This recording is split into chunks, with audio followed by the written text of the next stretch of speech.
Creative హబ్గా Hyderabad VFX gaming రంగం అభివృద్ధి దిశగా ప్రణాళికలంటూ ఒక కథనాన్ని ఇచ్చారు. అలాగే అడుగడుగున అడ్డంకిలే, పత్తి పంటను అమ్ముకోలేక రైతుల పరేషాన్. ఈ పత్తి పంట మీరు కూడా ఒక గ్రామీణ ప్రాంతానికి సంబంధించిన వారే కదా రామచంద్ర నాయక్ గారు, పత్తి రైతుల ఇబ్బందుల మీద మీరేమైనా స్పందిస్తారా?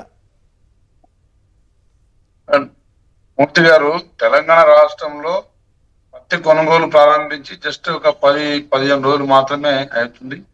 అదేవిధంగా కొన్ని జిల్లాల్లో మాత్రమే పత్తి ఎక్కువగా ఈసారి పండింది. ఎక్కడ ఇలాంటి సమస్య ఉందని మాత్రం ఇక్కడ మా దృష్టి రాలేదు. మరి సిసిఐ ద్వారా మనం కొనుగోలు చేస్తున్నాం. దాదాపు ఎకరానికి కొన్ని జిల్లాల్లో 12 క్వింటాలకు, అదేవిధంగా కొన్ని జిల్లాల్లో 10 క్వింటాల వరకు రైతుల దగ్గర నుంచి కొనుగోలు చేయాలని చెప్పేసి ప్రభుత్వం మరి అధికారులకు సూచనలు ఇచ్చింది. అదే ప్రకారంగా అధికారులు కూడా మరి సజావుగానే పత్తి కొనుగోలు చేస్తున్నారు. మా జిల్లాలో అయితే అలాంటి సమస్య ఏం లేదు.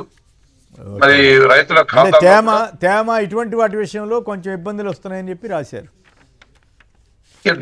అంటే తేమ డెఫినెట్ గా మాయిశ్చర్ అనేది కంపల్సరీ అది మనం చూసుకోవాల్సిన అవసరం ఉంటది. మాయిశ్చర్ సరిగా ఎండకపోతే కూడా కాటన్ జిన్నింగ్ కి సరిగా పనికిరాదు. కాబట్టి తప్పకుండా మాయిశ్చర్, అది ప్యాడీ అయినా లేదంటే పత్తి అయినా, మాయిశ్చర్ అనేది డెఫినెట్లీ క్రైటీరియా కదా. రైట్. ఇక మరొక సంచలనాత్మకమైన విషయం, బెంగాల్లో ఫిరాయింపు ఎమ్మెల్యేపై హైకోర్టు అనర్హత వేటు.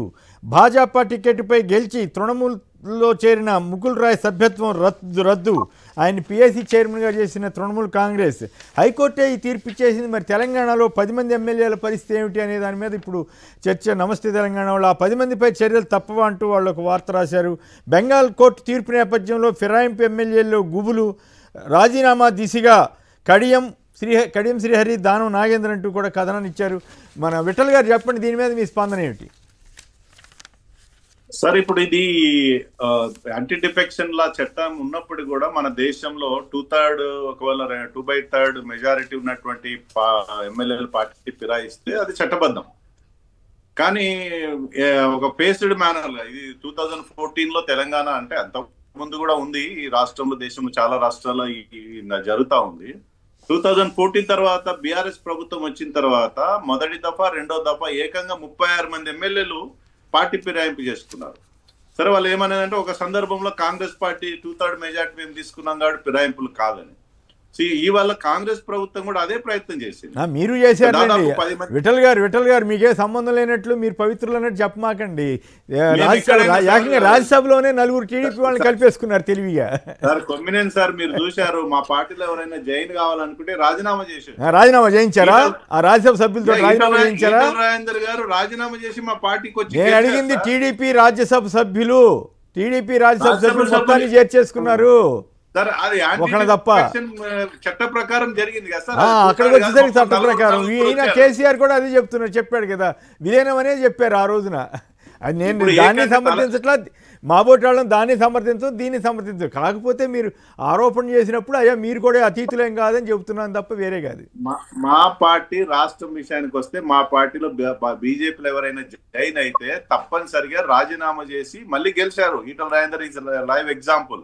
రాజగోపాల్ రెడ్డి గారు అట్లా కేసీఆర్ గారు కూడా రికార్డు స్థాయిలో రాజీనామాలు చేయించాడు, గెలిచారు, అది వేరే విషయం. కానీ అధికారం వచ్చిన తర్వాత ఆయన ఆ పని చేశారు, మీరు అధికారంలో ఉండగా అదే పని చేశారని చెబుతున్నాను.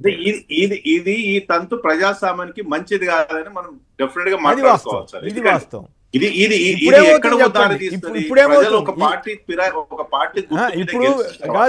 ఇప్పుడు ప్రధానంగా బీజేపీ నుంచే కదా ఆయన ముకుల్ రాయ్ వెళ్ళింది. ఇప్పుడు హైకోర్టే కొట్టేసింది, స్పీకరు చర్య తీసుకోవట్లేదని చెప్పి. ఇక్కడ స్పీకర్ది ఇప్పుడు కంటెంప్ట్ రాబోతా ఉంది సోమవారం సుప్రీంకోర్టులో. ఇప్పుడు సుప్రీంకోర్టు హైకోర్టు తీర్పు నేపథ్యంలో సుప్రీంకోర్టే అనర్హులుగా ప్రకటించే అవకాశం ఉంటుందా, ఉండదా? ఇప్పుడు కాంగ్రెస్ పార్టీ ఇబ్బందుల్లో పడుతుందా, ఏం కదా? స్పీకర్ గారికి 3 నెలల టైం ఇచ్చారు సార్, బహుశా అయిపోయినట్టుంది. 3 months టైం, ఇంకా వాళ్ళు ఎంక్వైరీలో ఉన్నారు.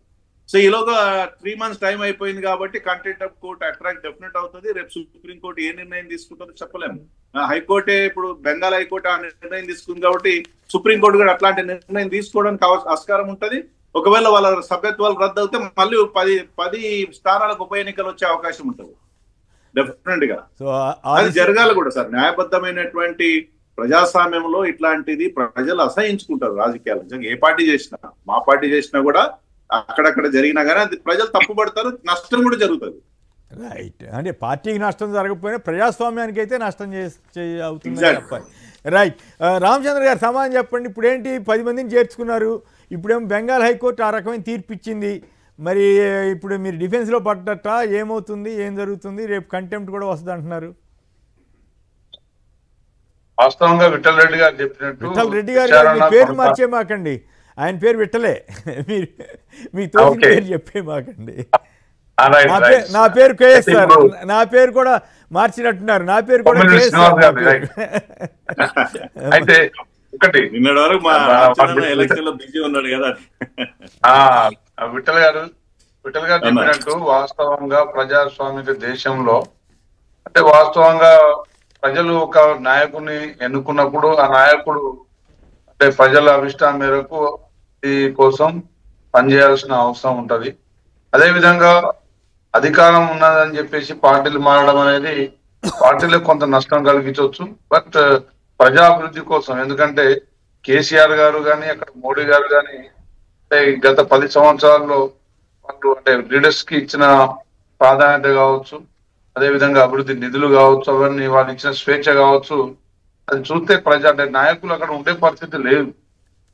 నాయకులు వాళ్ళ నియోజకవర్గాల్లో కూడా అభివృద్ధి చేయని పక్షాన కొంత అక్కడ ప్రజల్లో కూడా కొంత అసహనం కూడా మొదలయ్యే పరిస్థితి ఉంది. కాబట్టి కొంతమంది నాయకులు పార్టీలు గతంలో కానీ ఇప్పుడు కానీ మారుతూ వస్తూ ఉంటారు.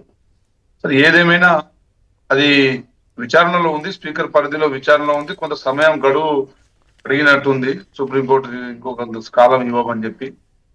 ఏదేమైనా అది చట్టాలు కాపాడడం, మన కాన్స్టిట్యూషన్ ని కాపాడడం, ప్రజాస్వామ్యాన్ని కాపాడడం బాధ్యతలో స్పీకర్ గారు మంచి నిర్ణయమే తీసుకుంటారని చెప్పి నేను భావిస్తున్నాను. మంచి నిర్ణయం అంటే మంచి నిర్ణయం అంటే నాకు అర్థం కాలేదు. ఇప్పుడు కడియం శ్రీహరి, దానం నాగేంద్ర రిజైన్ చేస్తారా? చేసే అవకాశం ఉందా? అది అంటే పార్టీ అది అధిష్టానం నిర్ణయం ఏముంటది వాళ్ళు అంటే జూబ్లీహిల్స్ ఎన్నిక తర్వాత అట్లాంటి ఏమైనా ఆలోచన చేస్తారా? గెలిస్తే వెంటనే చేసేస్తారా? లేదు, ఈ ఫలితాలకు దానికి సంబంధం లేదు. డెఫినెట్ గా స్పీకర్ ఫలితాలు డెఫినెట్ గా మాకు పాజిటివ్ ఉన్నాయి, మేము గెలవబోతున్నాం. కాకపోతే ఒకటి, ఈ ఫలితాలతో బై ఎలక్షన్ దాన నాగేంద్ర గారు నిర్ణయం తీసుకుంటాం అనేది అలాంటిది ఏం లేదు. తప్పకుండా మరి వారి విచారణలో వచ్చిన ఆధారాలను బట్టి తదుపరి నిర్ణయాలు ఉంటాయని నేను తెలియజేస్తున్నా.